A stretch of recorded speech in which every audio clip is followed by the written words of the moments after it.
મજેવડી ગેટની દિવાલ જર્જરિત થતા પીજીવીસીએલની કચેરી દ્વારા પ્રોટેક્શન વોલ બનાવવામાં આવી। આ અંગે પીજીવીસીએલના અધિકારીનું કહેવું છે કે મજેવડી ગેટની દિવાલને અડીને જ પીજીવીસીએલની કચેરી છે। જો આ જર્જરિત દિવાલ પડે તો અહીંયા આવતા ગ્રાહકો સહિત જાનમાલને નુકસાન થાય તેમ છે। કામ ચાલુ કરેલ છે કે જે તે સમયે અમે તંત્રને વારંવાર રજૂઆત કરેલ હતી, પરંતુ તંત્ર દ્વારા કોઈ પ્રત્યુત્તર નહોતો મળેલ।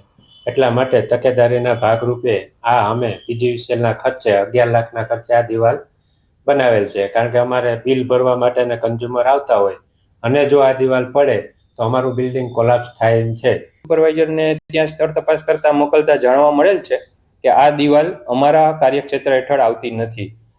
મજેવડી ગેટનું જે દિવાલ છે એ અન્ય ડિપાર્ટમેન્ટમાં આવે છે, નહીં કે પીડબ્લ્યુડીમાં। તો આપના માધ્યમથી હું એવા કહેવા માંગીશ કે જે પ્રજામાં ખોટો મેસેજ ઊભો થયો છે કે પીડબ્લ્યુડીની નિષ્ક્રિયતા, બેદરકારી એવું કશું છે નહીં। જુનાગઢના મજેવડી દરવાજામાં દિવાલમાં જે ફરી તિરાડ પડી છે એ અંગે જે તે વખતે પ્રવાસન વિભાગ દ્વારા કામ થયું ત્યારે પણ આ કામ નબળું થઈ રહ્યું છે ની વાત મેં મીડિયા સમક્ષ કરી હતી અને એ આજે પુરવાર થયું છે કે આ કામ નબળું થયું છે। પીજીવીસીએલ દ્વારા પ્રોટેક્શન વોલ બનાવી અને કોઈને નુકસાન ન થાય, પ્રજાના જાનમાલને નુકસાન ન થાય એ પ્રકારનો એક પ્રયાસ છે, ખૂબ આવકારદાયક છે। સેગવાથી વાંસિયા ગામને જોડતા આંતરિક માર્ગ પર આવેલા કોઝવે પરથી વાહન ચાલકો જોખમી રીતે પસાર થવા મજબૂર બન્યા। કોતરો પરના કોઝવેમાં ચોમાસામાં ગાબડા પડતા સમારકામ યોગ્ય રીતે ન થતા વાહન ચાલકોને હાલાકી પડી। તો વાહન ચાલકો માટે કોઝવેની બંને તરફ આડાસ સ્પીડ બ્રેકર કે સૂચિત બોર્ડ પણ નથી મુકાયા। સેગવા અને વાંસિયાને જોડતા કોઝવે બોધેલી તળાવથી આવતો રસ્તો, તો રોડની આજુબાજુમાં જે સૂચિત બોર્ડો મૂકવા જોઈએ એ બોર્ડ પણ નથી અને આ જે સાઈડોના 2 રસ્તા પાકા બનાવી અને કોન્ટ્રાક્ટરો ગતા રહ્યા છે અને આ નાળાનું કામ કરેલ નથી। તો અહીંયા ઘણી વખત આવતા જતા રાત્રિ દરમિયાન લોકોને કોઈ પણ બોર્ડ નહીં હોવાથી આ પાણીની અંદર ગરકાવ થઈ જતા હોય છે। સેગવા વતને જે નાળું બનેલું છે તે જર્જરિત હાલતમાં છે, તૂટી ગયેલું છે। કોઈ લોકોની અવરજવરનો કોઈ પડી જાય, તૂટી જાય, અંદર પાણીમાં પડી જાય અને ટર્નિંગમાં આ નાળું મૂકેલું છે। કોઈ સૂચક બોર્ડ પણ અંદર આજુબાજુ સામે કે પાછળ મૂકેલ નથી, એ થવું જોઈએ। હવે રસ્તો તો નવો છે પણ વચ્ચે જે આ કોઝવે છે નાળું, હવે બંને બાજુ કોઈ પથ્થર સાઈડમાં નથી, રોડની બંને સાઈડે કોઈ સ્પીડ બ્રેકર નથી। હવે એની જોડે જોડે આ નાળું એવું છે કે ખૂબ ખાડા અંદર પડી ગયા। વચ્ચે પણ અહીંયાથી ખાલી માટી નાખી, કપચી નાખીને પૂરેલું છે। એની જોડે જોડે ઘણા એવા લોકો છે કે જે અજોણ્યા આવે તો સાઈડમાં પથ્થર નથી, એને લીધે ઘણા એવા પાછળથી બનાવ બને આગળ કે ઘણા લોકો પાણીમાં પણ પડી ગયા છે। ગોધરા તાલુકાના સેગવાથી વાંસિયા ગામને જોડતો આંતરિક માર્ગ નવીન બનાવવામાં આવ્યો છે। આ નવીન માર્ગ ઉપર આવેલા એક કોતરના કોઝવેની હું આપને પરિસ્થિતિ બતાવવાનો પ્રયત્ન કરીશ। આપ સ્થિતિમાં જોઈ શકો છો, કોઝવે ચોમાસા દરમિયાન તૂટી ગયો હતો અને જર્જરિત થઈ ગયો હતો। માત્ર થીગડા મારી અને દેખાડા પૂરતું સમારકામ કરવામાં આવ્યું છે। તેમ છતાં પણ જે બંને તરફની જે અવર જવરનો માર્ગ છે તેનું સમારકામ યોગ્ય રીતે નહીં કરવામાં આવતા બંધ છે, જેથી એક જ તરફથી હાલ વાહન ચાલકો અવર જવર કરી રહ્યા છે। સાથે સાથે જ અહીંયા બેરિકેટિંગ કરવામાં નથી આવ્યું, કોઈ પણ પ્રકારનું સૂચક બોર્ડ કે સ્પીડ બ્રેકર નથી મૂકવામાં આવ્યા, જેને લઈ આપ જોઈ શકો છો આ પાણી છે એમાં કેટલાય વાહન ચાલકો અત્યાર સુધીમાં દ્વિચક્રી વાહન ચાલકો ગરકાવ થવાનું એના સ્થાનિકો જણાવી રહ્યા છે। સ્થાનિકોમાં એક માગણી જોવા મળી રહી છે કે અહીંયા જે આ કોઝવે છે તેનું સમારકામ કરવામાં આવે, બેરિકેટિંગ કરવામાં આવે અને સ્પીડ બ્રેકર મૂકવામાં આવે। સંલગ્ન તંત્ર દ્વારા અહીંયા માર્ગની સુવિધા ઉપલબ્ધ થતા ગ્રામજનોને ખુશી હતી, પરંતુ હાલ જે પરિસ્થિતિ છે આ પરિસ્થિતિમાં અહીંના જે સ્થાનિકો છે સતત અકસ્માતની દહેશત વચ્ચે પસાર થતા હોય છે, ત્યારે અહીંના જે સ્થાનિક જિલ્લા કક્ષાના જે અધિકારીઓ છે તેઓ દ્વારા જવાબદાર કોન્ટ્રાક્ટર સામે આ બેદરકારી માટે કેવા પ્રકારની પગલાં ભરવામાં આવશે એ જોવું રહ્યું। રાજેશ જોશી, ન્યૂઝ 18 ગુજરાતી, વાંસિયા, પંચમહાલ। ના પલાસણી ગામે વિકાસનું કામ ટલ્લે ચડતા ગ્રામજનો હાલાકી ભોગવી રહ્યા છે। અશ્વિની નદી પર બ્રિજની અધૂરી કામગીરીથી સ્થાનિક લોકો નદીના પાણીમાંથી પસાર થવા મજબૂર છે। બ્રિજ બનાવવા માટે 2.50 કરોડ રૂપિયા મંજૂર કરાયા અને બ્રિજની કામગીરી શરૂ પણ કરી દેવામાં આવી, ત્યારે 9 માસથી બ્રિજની કોઈ કામગીરી કરવામાં આવી નથી। એટલું જ નહીં, કોન્ટ્રાક્ટરે સરકાર પાસેથી 67 લાખ રૂપિયા પણ લઈ લીધા અને ગુમ થઈ ગયો।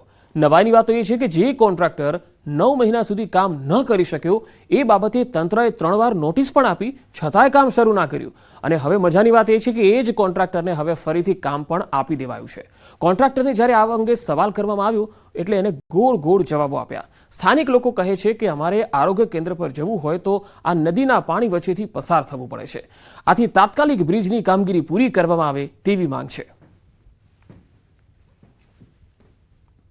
हमारे गांव में बहुत तकलीफ पड़े છે. हमारे खेतर में जवानों बबे 3 वक्त खेतर जवानों में કેટલું એ કરી બેઠી જીએ તારે પૂરો દૂરો છે ને ગોવારો નામ દે એ નહીં કરતા પણ ગોવારો નું નામ દેશે ગામ ને બદનામ કરે છે પછી તારે અધૂરો મૂક્યો છે. આવે મંજૂર થયા પછી 1 વર્ષનો ટાઈમ થઈ ગયો. અમને તો એવી આશા હતી કે મંજૂર થઈ ગયો એટલે અમે ગામ લોકો બધા ખુશખુશાલ હતા કે ચાલો આપણા ગામનો બ્રિજ બની જશે અને આપણે પલાસણી પીએચસી સુધી કોઈ પણ તકલીફ વગર આપણે પહોંચી જશું. પણ અમારા સામે કિનારે એક પીએચસી આવેલું છે ત્યાં જવા માટે અમારે મહિલાઓને કંઈ બી ડિલિવરીનું હોય આ કંઈ હોય તો અમે એવું માનતા હતા કે આપણો બ્રિજ બની ગયા પછી બહુ સહેલું થઈ જશે. પણ આજે 1 વર્ષ થઈ ગયો છતાં બ્રિજ અધૂરો મૂકીને કોઈ કોન્ટ્રાક્ટર જતા રહ્યા છે. ટૂંકા ગાળાની અંદર એક હોસ્પિટલ આવેલું છે, સરકારી આરોગ્ય કેન્દ્ર, અને એ આરોગ્ય કેન્દ્રની અંદર ગામના લોકો એની સુવિધાઓ લેતા હોય છે. પણ હાલ આપ જોઈ શકીએ છીએ કે એ કામ અધૂરું છે અને જે તે કોન્ટ્રાક્ટર 1 વર્ષ પહેલા આ કામને અધૂરું મૂકીને જતો રહ્યો છે.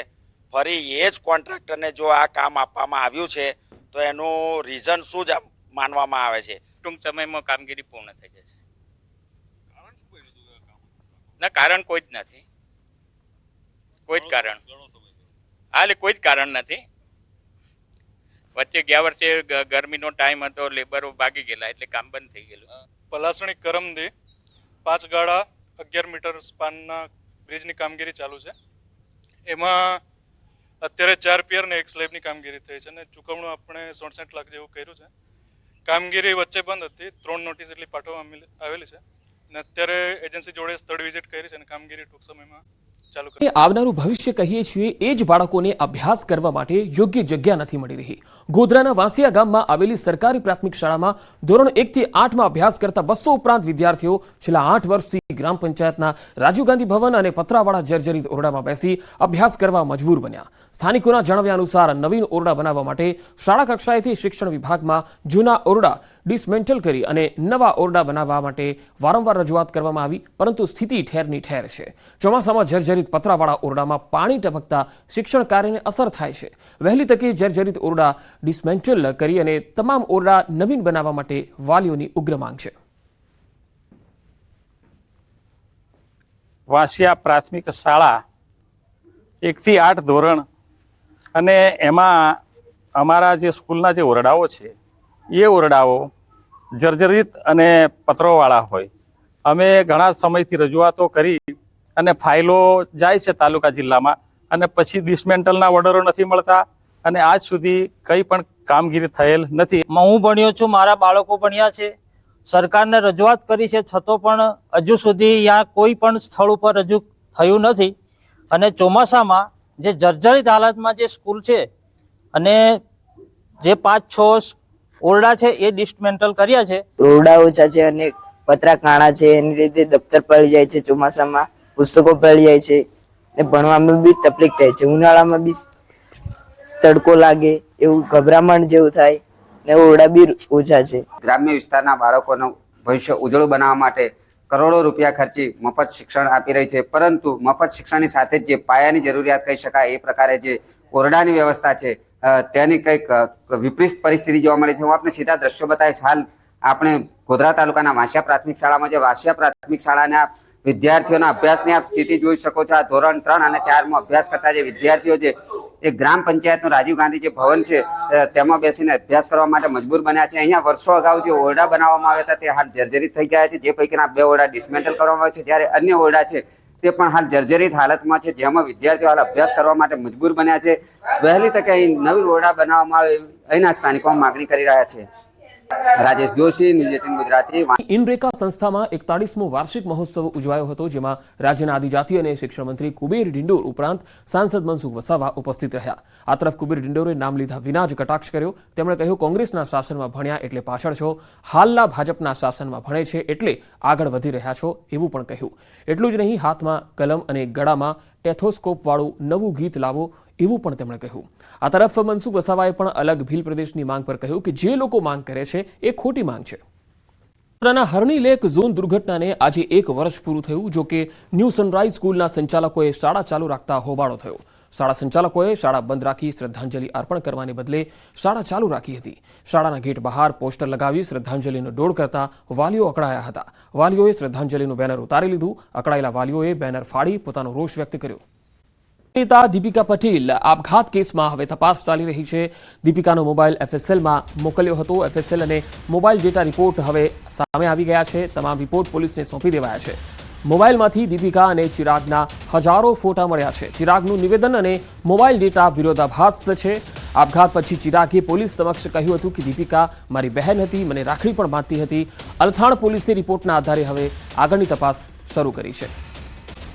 વડોદરામાં નર્સ સાથે દુષ્કર્મ કેસમાં તપાસ ચાલી રહી છે, જેમાં આરોપી અશરફ ચાવડાની ધરપકડ કરાઈ છે અને ત્યારબાદ હવે પુરાવા એકત્ર કરવાની કામગીરી ચાલી રહી છે. હોસ્પિટલ તંત્રની પણ અહીંયા ઘોર બેદરકારી છતી થઈ.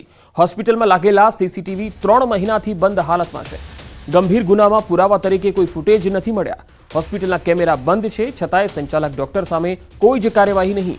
પીડિતાએ પોલીસને આપવીતી જણાવી. દુષ્કર્મના વિધર્મી આરોપીની નફટાઈ સામે આવી. તેણે કહ્યું, મેં અગાઉ પણ ઘણી યુવતીઓ સાથે આવું કર્યું. અશરફે અન્ય કેટલી યુવતીઓની જિંદગી બગાડી તેની પણ તપાસ જરૂરી છે.